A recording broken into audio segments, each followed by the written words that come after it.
Hi guys, this is Daniel from Do Programming. So in today's video, we'll be talking about the basics of variable and data types in Python. And if you want to have access to the code base for today's video, the GitHub link is in the description for your reference. So let's get started. So what is variable? Variable is a name that refers to a value which then gets stored into the computer's memory. So the variable provides us with the flexibility on our program because we do not have to directly enter our data into our program, but instead we can refer to the variable which holds the data and possibly reuse them and modify them, override them as needed. So what's shown in the screen right now is the basic structure of the Python's variable. So variable equals data, and data always belongs to at least one data type in Python. So creating a variable using Python is really easy and straightforward, but before we actually get into creating and using a variable, let's briefly talk about strings and integers, which are the two most basic data types in Python. So you can think of strings as a sequence of characters within the quotation mark. So let's try to create a simple string in our script here. So I have a folder already created for our video here, variable and data type. So I'm gonna right click on this folder and create a new Python script. So Python file, and then I'll be naming this as variable and data type, which is the same as the folder name, and type enter. So let's try to create a string here. So a string is a sequence of characters within the quotation marks. So it can be either in the single quotation or it can be in the double quotation. So it can be like this, Danny or Danny.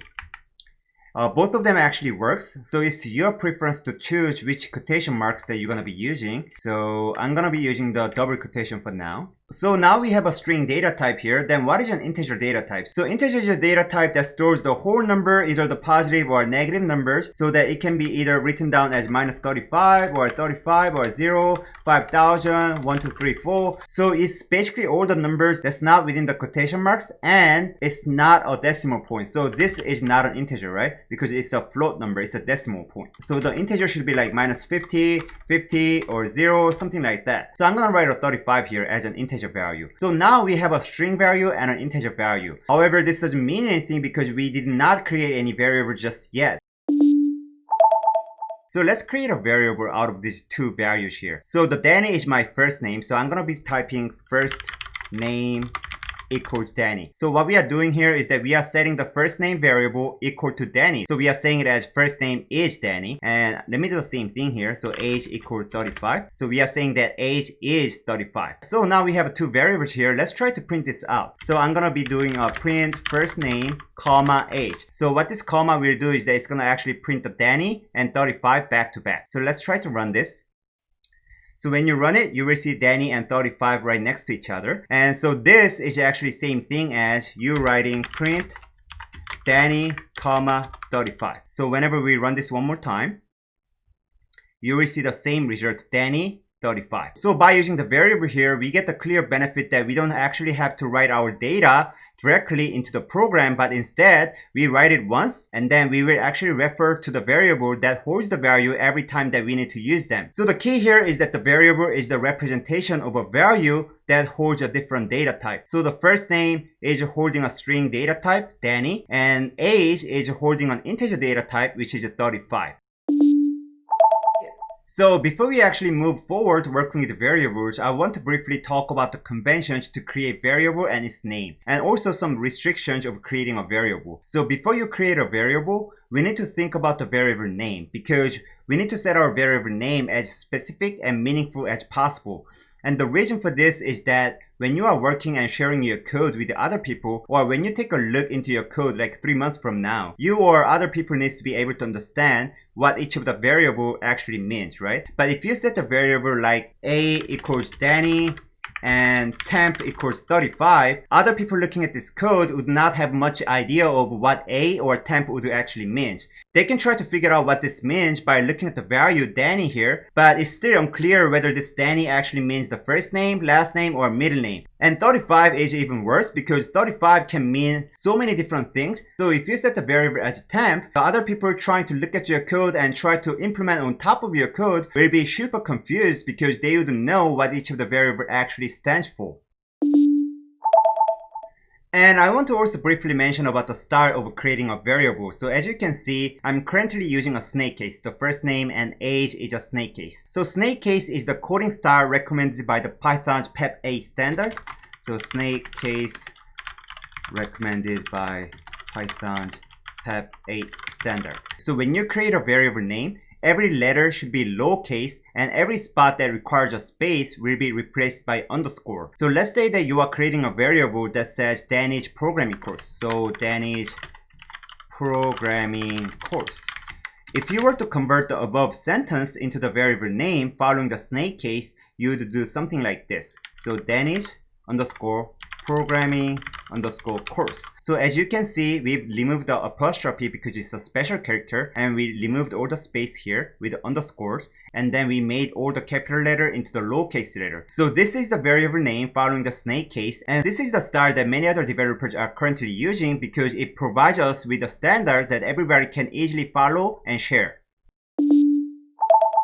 And there are a few things that we have to be aware of when we create a variable, because Python doesn't allow you to create a variable in certain scenarios. So first, you cannot create a variable that starts with a number. So let me show you an example here. So if you were to create a variable like 01 underscore first underscore name equals Danny, as you see the red line here, the Python doesn't allow this because you cannot actually use the number as the prefix of a variable. But you can still use the numbers in between or at the end of the variable, like first 01 name equals Danny. This would work. And also first name 01 equals Danny.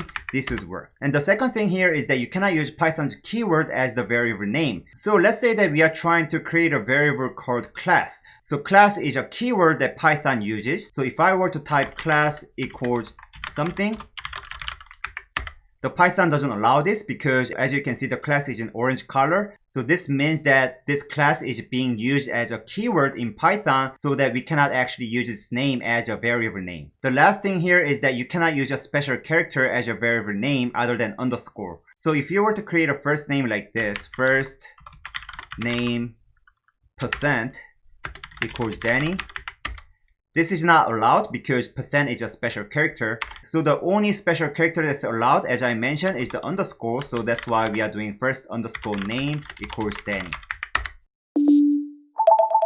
So in the previous examples, we've talked about creating a variable with a value. But is there a way that I can create a variable without a value? Let's say that you want to create a variable for first name and age, but you don't know the actual values yet. So in this case, you can still create a variable with some default values. So right now I have the first name set up as Danny and age equals to 35. But let's say that you don't know the value just yet. So in this case, what you can do here is that you can just delete the Danny here and then leave the empty string, meaning that you don't have anything within these two quotation marks. So this actually means that you don't know the value yet, but you are still assigning this string data type to this variable. And the same thing for the age. So we have a 35, but let's say that you don't know the value. Then what you can do here is that you can just set it to 0. So what this means is that you are still assigning the integer data type to this variable age. However, you don't know the value just yet. And actually there is another way of doing the same thing like this. So let me just first comment this. So in Python, if you want to comment out the line, you can just put the sharp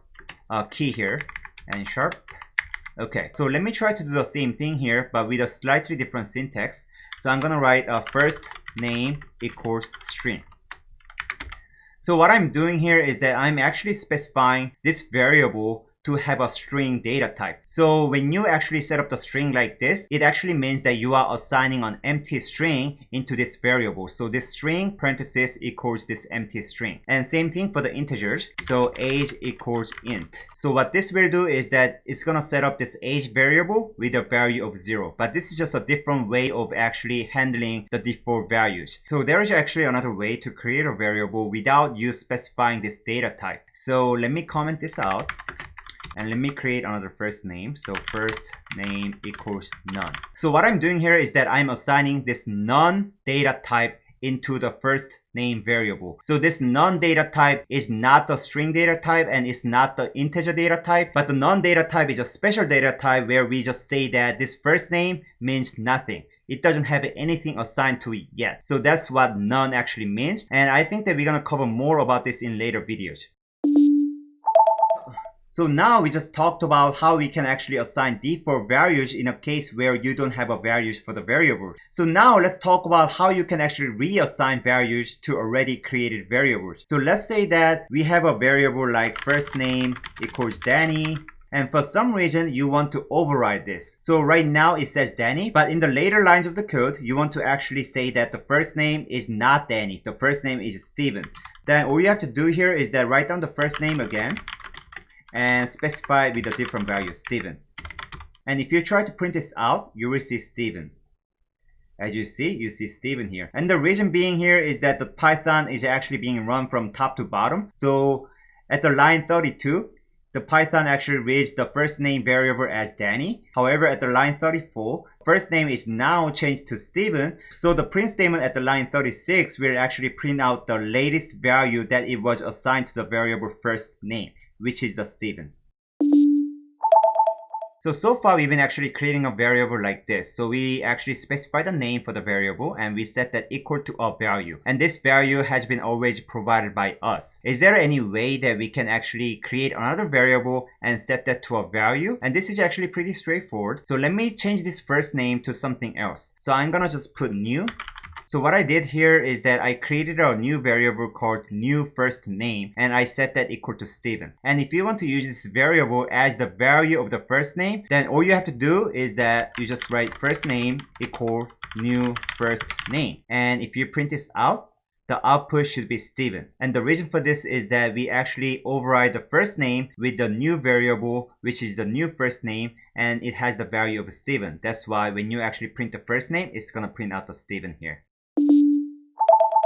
So the next thing that we're going to talk about is the multiple assignment. So the multiple assignment is very straightforward concept. So currently we've been only doing a single assignment where we actually specify the variable name and set that equal to a value. So for multiple assignment, what you can do here is that you can just say last name, comma, age equals O, comma, 35. So in a single line, we created two variables. The first one is the last name, which corresponds to O. And the second one is the age, which corresponds to 35. So by creating a variable this way, you can actually create multiple variables in a single line as long as they are in the order. So the last name is O because they are in the first position, and age is 35 because they are in the second position. So by using the multiple assignment, we can also swap two variables. So let's say that I want to put 35 as the last name and age as O. Then what we can do here is that we can just easily do last name age equals age last name. So we just swap them. So last name will be now equal to age and age now will equal to last name. So let's print this out to check. So I'm gonna write print last name and age. Then what should happen here is that it should actually print out 35 for the last name and O for the age. So let's run this. And as you can see, you will see 35 and O. So 35 is coming from the last name and O is coming from the age. So far we've been talking about creating, assigning, and modifying the variables. So can we actually delete the variable that we created? And Python actually has an easy way of deleting a variable. So what you can do here is that you can type del. So there is a Python command to delete a variable, and you can specify the variable that you want to delete. So let's delete the last name. So once you run this, and then if you want to test whether the variable was actually deleted, you can just simply print the last name here. And if you run this, you will see an error saying that the last name actually could not be detected by the Python because we deleted it at the line 45. So one thing to note here is that when you run the delete command here, it actually deletes this variable in computer's memory. So there is actually no way for you to actually retrieve the variable that you deleted unless you recreate them. So now let's talk about combining two variables together. So if you want to add two variables, all you have to do is just put the plus sign between two variables. But please keep in mind that in Python, you cannot really concatenate variables that holds the two different data types. Meaning that if you try to concatenate the variable that holds the string data to a variable that holds the integer data, Python will throw an error because you cannot really add a number to a string because it doesn't really make sense, right? So let me show you a simple example here. I think that the age right now is a string data because we swapped them. So let me override them here. Age equals 35 and last name equals O. And if we were to concatenate these two variables here, all you have to do here is that I'm gonna write a print statement so that we can see the result. Age plus last name. So this plus button is actually concatenating this age variable to a last name variable. So, but let me comment this out too so that we don't see an error. So if you run this, you will see another error because you are now trying to add the integer data to a string data. So let's run this. And as you can see, you got the error saying that the integer data cannot be added to the string data. So this is actually expected, but what's going to happen if I try to add this string data to another string data? So let me try to add the first name to the last name. So instead of doing the age here, let me just put first name. And if I run this, I will see Stephen O without any space because these two variables were concatenated and we didn't include any space in any of the value there. So it's actually working. So then let me try to add this age variable with another integer variable. So I'm going to create a new age here, 50. And then let me print the age plus new age.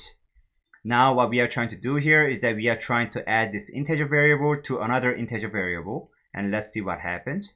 If you run this, you will see 85 because now since both of them are the integer variables, it's actually doing the mathematical operation, meaning 35 plus 50, which is the 85. So this is the variable concatenation. So obviously right now we are only talking about the strings and integers, but in later videos we will also talk more about how we can actually concatenate different data types other than strings and integers.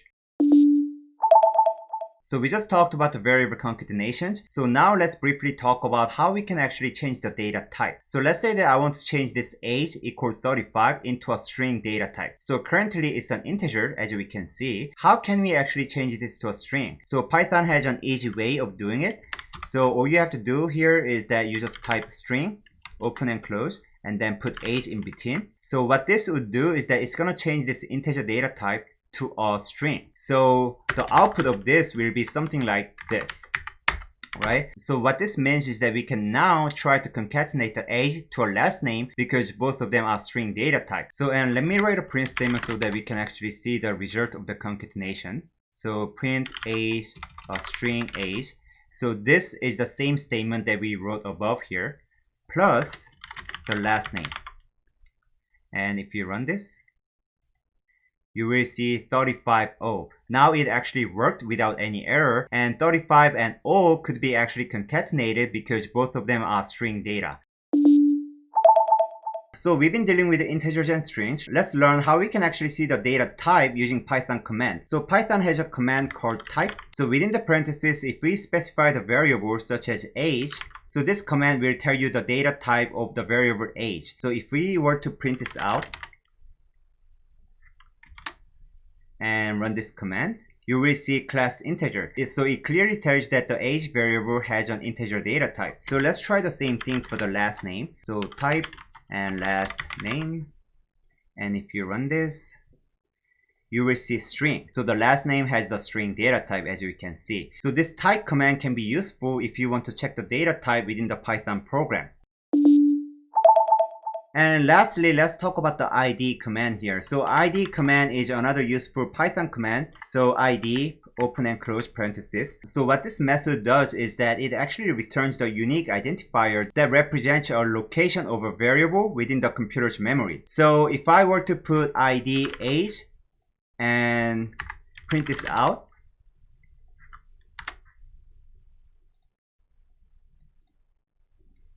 it's gonna return this unique random number. So this number actually means the location of memory where this age variable is being stored at. So we can actually try this out in a different variable like id last name. So what we expect from here is that we actually expect different id for the last name because last name is a different variable than age. So let's run this and you get a whole different number here.